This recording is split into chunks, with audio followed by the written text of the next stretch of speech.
Lo de camioneros no fue recomposición salarial, tuvieron tiempo para que sea paritaria, también mejoraron condiciones de trabajo, porque la paritaria no es recomposición salarial. Caímos tan bajo en la Argentina que ahora discutimos el salario, o sea, que ahora nos quieren convencer que paritaria es ir a discutir si alcanzamos la inflación, ¿no? Bueno, la paritaria es otra cosa, el camionero lo logró, no solo lo quiso, sino que lo logró, pero me tiene que ayudar, doctor. Este es un partido donde juegan dos y uno tiene el árbitro comprado, juega de local y le paga la barra brava, pero si llegan a perder, anulan el partido. O sea, ¿qué se puede hacer? Pero bueno, habrá jueces laborales que homologuen y dispongan a homologar el convenio que han logrado, la paritaria, y por lo tanto tendrá fuerza imperativa. Claro, después van a ir a perseguir al juez que lo puso, bueno, obviamente, pero creo que si hay acuerdo de parte y respetan las reglas del mercado, entonces no pueden ir a quejarse ahora del acuerdo que ha logrado la paritaria de camioneros, ¿no? ¿Sabe por qué le digo esto? Porque ayer difundimos la foto de ustedes en un juzgado presentando la medida cautelar para frenar el veto del capitán Beto, y uno sentía exactamente lo mismo. Uno dice, a ver, ¿qué pasó en el Congreso? Lo mismo que con los camioneros. Camionero fue y se sentó a negociar la paritaria. Podían perder, podían decirle no, pero ganaron, le dijeron que sí. En el Congreso se discutió una ley y la ley fue favorable a la gente. Cada vez que hay una derrota, suspenden el partido. O sea, a los camioneros no le homologan el convenio, la ley antiimpuestazo la vetan, todo lo que no es como ellos quieren, se suspende el partido. Sí, se parece a una monarquía. Claro. Pero encima no es una monarquía ilustrada. Claro, sí. Ni siquiera son déspotas ilustrados, son bestias. Son bestias. ¿Qué logramos con la medida de ayer? ¿En qué estamos? Todos estamos con ustedes. ¿Qué hicimos todos junto con ustedes gracias a ustedes? Bueno, lo que hemos hecho es presentar una acción de nulidad, esta es la petición de fondo, respecto del veto presidencial que concierne a esa ley que se terminó de debatir el mismo día que se había firmado ya el veto presidencial, lo cual es un disparate jurídico, pero que además, fuera de los vicios de forma, de legalidad, es absolutamente irrazonable, en el sentido que configura una expropiación y confiscación del salario y de los ingresos del pueblo argentino, ¿no? Yo quiero verlo esto desde un solo ángulo, el de los derechos de consumidores y usuarios.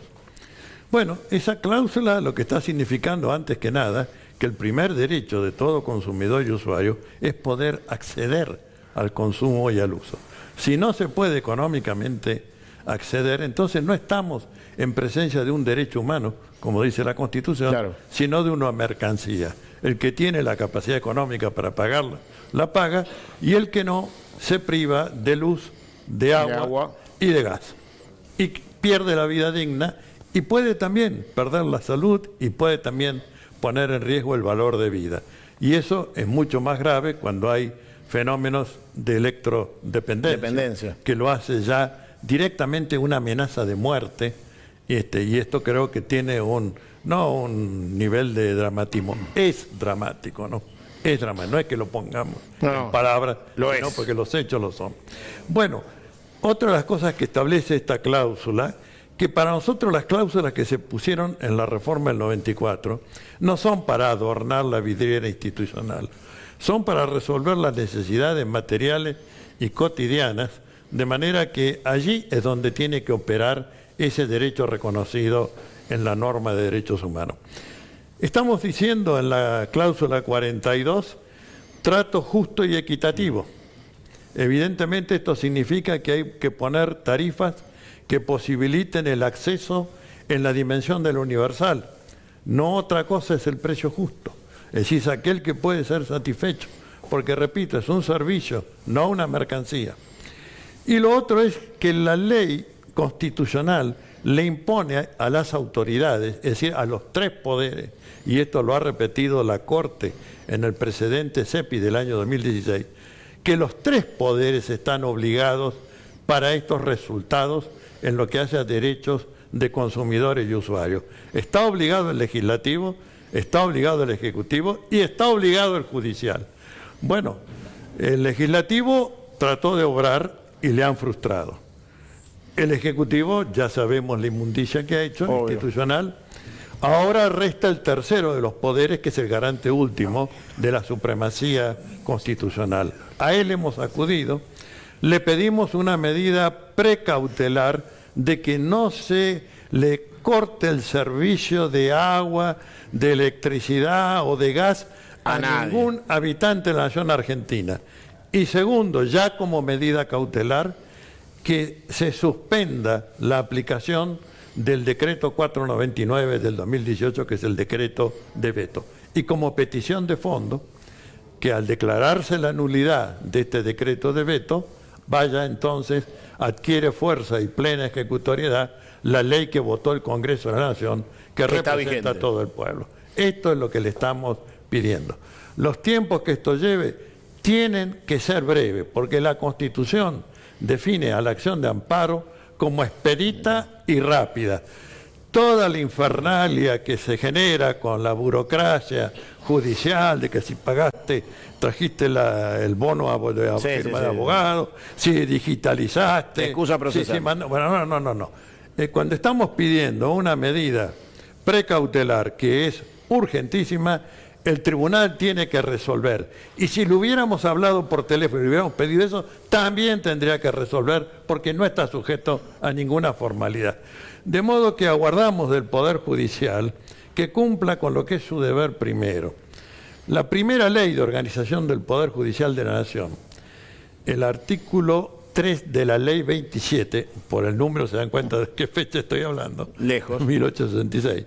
Dice, el deber primero del Poder Judicial es asegurar la observancia de la supremacía de la Constitución Nacional, aún por sobre los actos de los otros poderes que estén en contradicción con ella. Dicho esto, se lo dejo a Cholvis, pero quiero sí tomarle el desafío de que un pensador socialista hable de una alternativa económica para esta etapa. Estoy buscando. Bueno, me ofrezco. Acá está. Se lo tomo para mañana si quiere. Cuando usted disponga. Listo, porque es insistencia de mi parte. Le doy los autores. Dele. John Maynard Keynes, John Kenneth Galbraith, los dos economistas más importantes del siglo XX, y Piketty, el que ha hecho Capitalismo siglo XXI. Ahí estoy. Lo hacemos. Lo hacemos. Estoy absolutamente convencido que estamos en una magnitud de crisis absolutamente novedosa para la historia argentina por el volumen de la tormenta perfecta. O sea, a propósito no sale. O sea, poniéndole ganas para que esto pase, no pasa. Entonces, digo, es hora de creatividad heterodoxa, ¿no? O sea, ya todos los caminos de la ortodoxia han sido probados y acá estamos. Perfecto. ¿Eh? Bienvenido. ¿Qué tal? Bueno, lo que es imprescindible señalar, que el tema del veto con relación a esta ley que ha sancionado el Congreso en materia de tarifas no está terminado. No solo por esta acción que hemos puesto en marcha, ¿no es cierto? Acá prácticamente había quedado como una cosa que limbo. Limbo, tanto políticamente como periodísticamente. Sí. Entonces es imprescindible tener claro que esto recién empieza.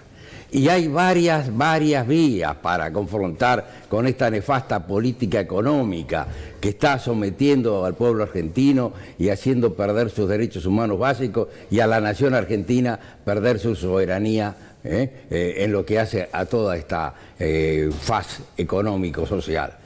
Por ello, para hablar del tema del veto, prácticamente en la acción judicial que hemos iniciado, ya lo ha señalado Eduardo, es decir, las dos facetas, la competencia del órgano que se pretende autoatribuir el Poder Ejecutivo es una falacia jurídica, puesto que el Congreso de la Nación está debidamente autorizado en forma expresa, no solo por el artículo 42, sino por las atribuciones que le da la Constitución al Congreso en el artículo 75, en los incisos 18, 19 y 23, que dicho sea de paso, es el que no menciona el Poder Ejecutivo, y ese inciso 23 es el que le dice al Congreso que es el que debe garantizar el goce y ejercicio efectivo de los derechos humanos básicos, que que están señalados en la Constitución, y no solo en la Constitución, sino también en los tratados internacionales.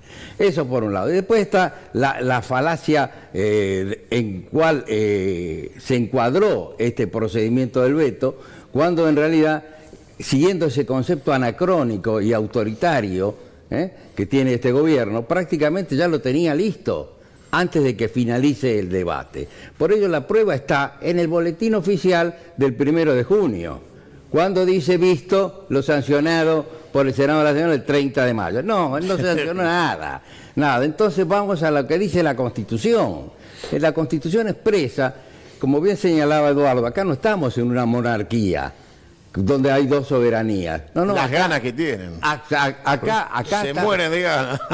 Acá debemos, esta es la lucha. Sí. Estamos en un proceso donde el pueblo debe tener efectiva presencia, y por ello mismo, desde los orígenes de la Constitución histórica, se estableció que el veto no es un veto absoluto, sino es limitado y devolutivo.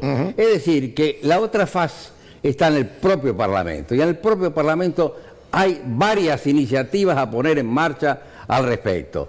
Una de ellas es que el Poder Ejecutivo le debe devolver a la Cámara de Origen para que la Cámara de Origen emita opinión. Claro, y eso a través de los 2/3 de los votos presentes, aquellos votos que surjan del quórum. No hay ninguna duda, está plenamente verificado en la doctrina.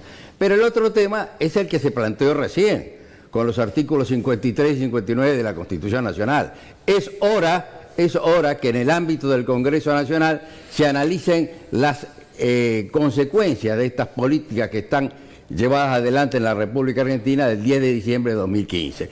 El incumplimiento de los deberes de funcionarios públicos y los delitos cometidos en el ejercicio de la función, debidamente tipificados por el artículo 248 del Código Penal.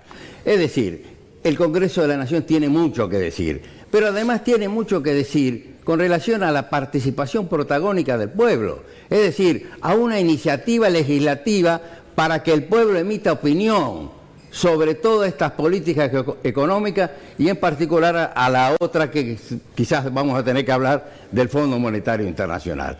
El pueblo debe estar presente en este tipo de cuestiones, no puede estar ausente. No son elucubraciones de juristas que con malabarismos jurídicos hacen ese gobierno de ricos y en perjuicio de las mayorías nacionales. Por ello acá están en juego los derechos al trabajo, a la salud, a la vivienda, a la cultura, y no podemos estar... La patria está en riesgo. La patria está en riesgo. La patria está en riesgo. Esto va a merecer un debate político, otra faceta, y la historia dará la respuesta. Acá llegamos al principal problema en lo que hace al ejercicio de los derechos. El condicionamiento socioeconómico que impide la vigencia de los derechos. Y por ello yo me permito dar algún tipo de respuesta al interrogante que has mencionado. Dale. Acá estamos hablando de políticas económicas. Y ya Perón, en 1946, al presentar el primer plan quinquenal, señalaba la necesidad de crear las bases económicas. No por ello nos puede sorprender la arquitectura jurídico-constitucional de la Constitución Nacional de 1949, que es la gran desaparecida, está proscripta, rige todavía el decreto 4161 al respecto, no integra nuestros antecedentes constitucionales. Por ello, ese diseño jurídico constitucional, donde incorporaba las políticas económicas en lo que hace a la función social de la propiedad, en lo que hace a los servicios públicos, en lo que hace a los recursos naturales, era la garantía. ¿Para qué? Para los derechos civiles, los derechos sociales. Es el modelo. En una palabra, estamos confrontando con un modelo para ricos y que perjudica a los pueblos. Y quiero cerrar este concepto señalando que no son solamente banderas para recitarlas la soberanía política, la independencia económica y la justicia social. Por supuesto. Porque no va a haber soberanía política sin independencia económica. Y sin independencia económica no va a haber justicia social. Esta es la gran lucha, y por ello el pueblo debe estar movilizado, debe tener una participación protagónica en toda esta situación que afecta a estos derechos humanos básicos, y por ello el Instituto Sampaio va a acompañar todo este tipo de acciones que podamos impulsar en tanto a nivel judicial, tanto a nivel legislativo, como en los debates políticos que se deban realizar en la República Argentina. Esa es la misión que tiene el Instituto Sampaio, de levantar ese proyecto nacional y popular que nos merecemos los argentinos para tener la justicia social, que implica ese ámbito, ese espacio en el cual cada uno de los miembros de la comunidad política gozan de los bienes materiales y espirituales que le permitan realizarse en su plena dignidad humana. Por eso estamos luchando por la dignidad humana. Por eso queremos agradecemos todo y obviamente cuentan con nosotros incondicionalmente en cada acción que desarrollen. Obviamente hay que pedirle a todos, ayer le pedía yo a aquellas mujeres que hicieron esa gigantesca movilización en reclamo de lo que ellas consideran su derecho, que finalmente fue consagrado por la Cámara de Diputados. Bueno, también hay que movilizarse para pedir juicio político, digo, ¿no? O sea, no hay que movilizarse únicamente por cuestiones particulares o de género. A ver, si la Comisión de Juicio Político no funciona y las mujeres pueden juntar 1 millón de mujeres para esto, si le sumamos 1 millón de hombres a la 1 millón de mujeres, somos 2 millones de personas pidiendo que laburen, ¿no? O sea, que la Comisión de Juicio Político se reúna, trate, yo digo, por ahí le ponemos una fecha a una gran convocatoria para pedirle a la Comisión de Juicio Político que trabaje. Muy bien. No, digo, podemos, y pedirle a todos aquellos que se han movilizado y se movilizan, camioneros, las mujeres, todos, vamos todos a pedir que la Comisión de Juicio Político abra el cajón y trate los 20 pedidos de juicio político a Mauricio Macri. Así es. No sé, por ahí entre todos lo logramos. Es correctísimo. Por ello, el derecho es lucha. Sí, claro. El derecho es lucha.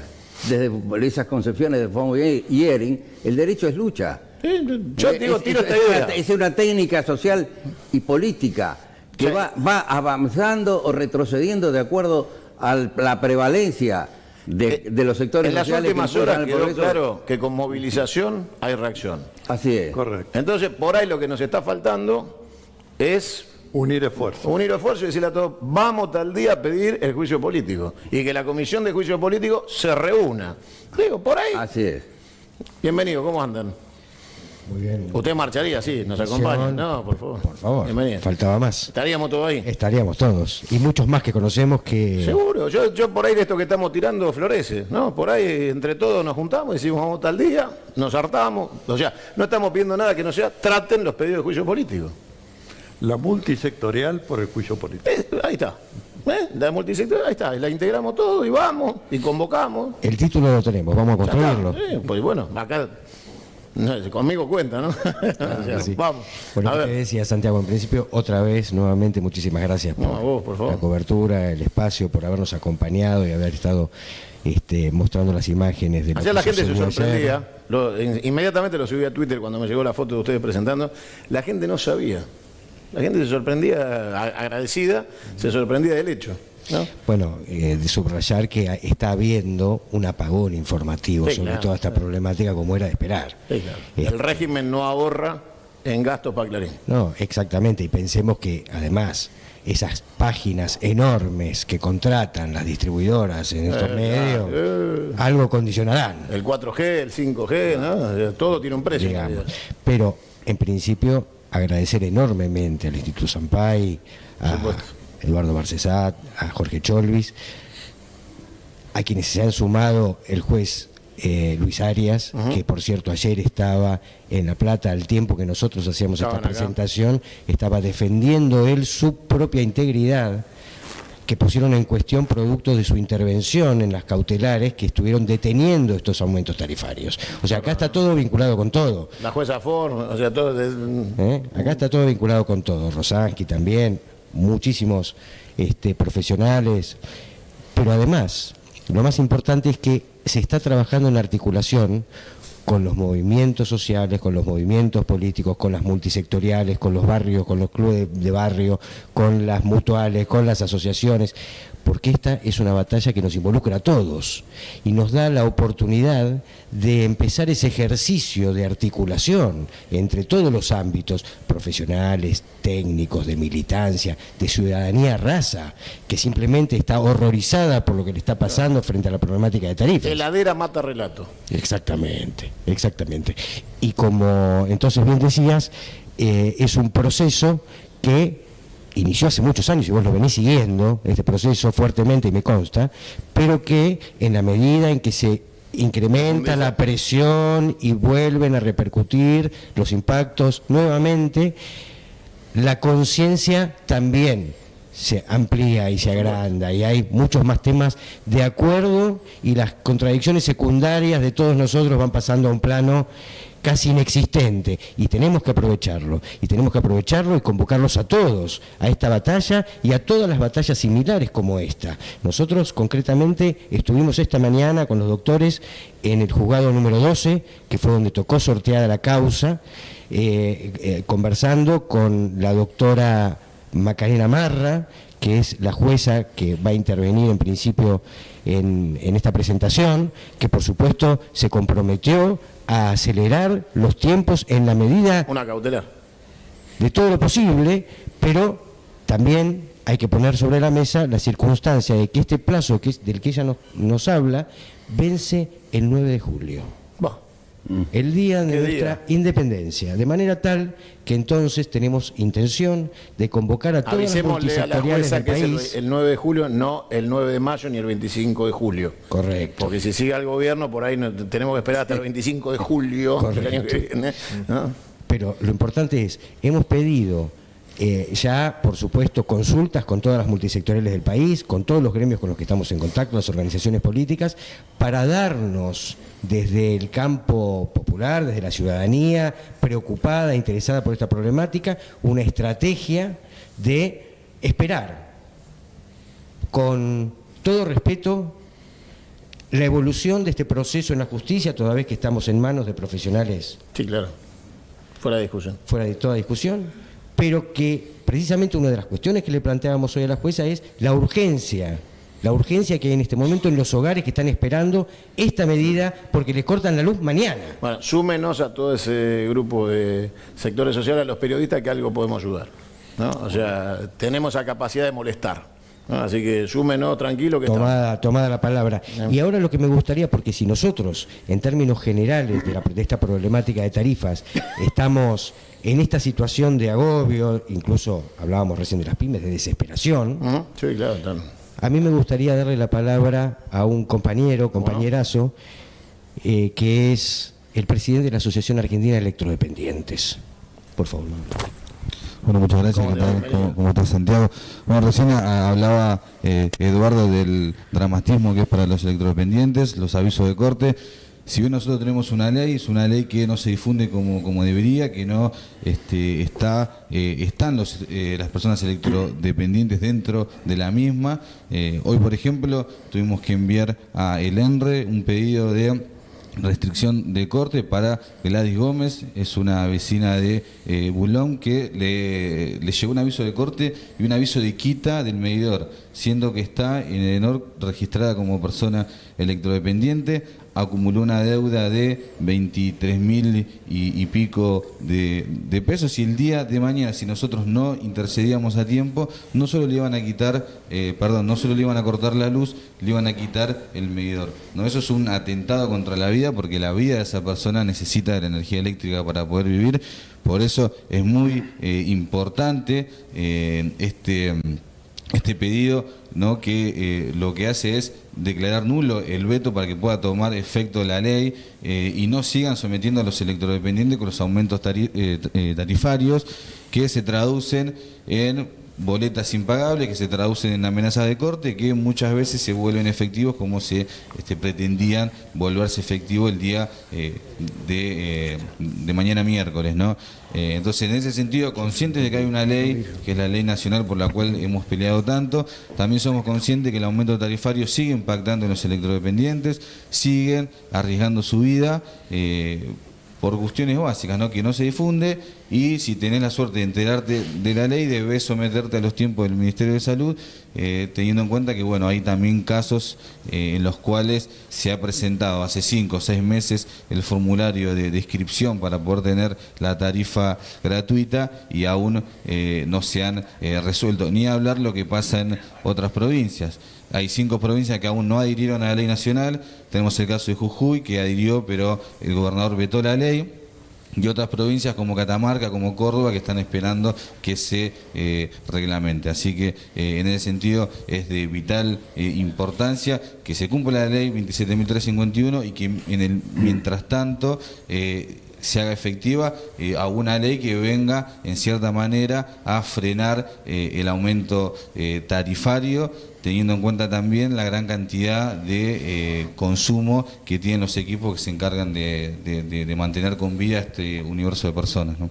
Yo le digo dos cosas. Nosotros hemos recibido muchas veces en el programa el caso de electrodependientes, la última vez un nenito, claro, que ustedes estuvieron. Yo le digo dos cosas. Que se lleven el medidor, yo les mando la electricista para que los enganche.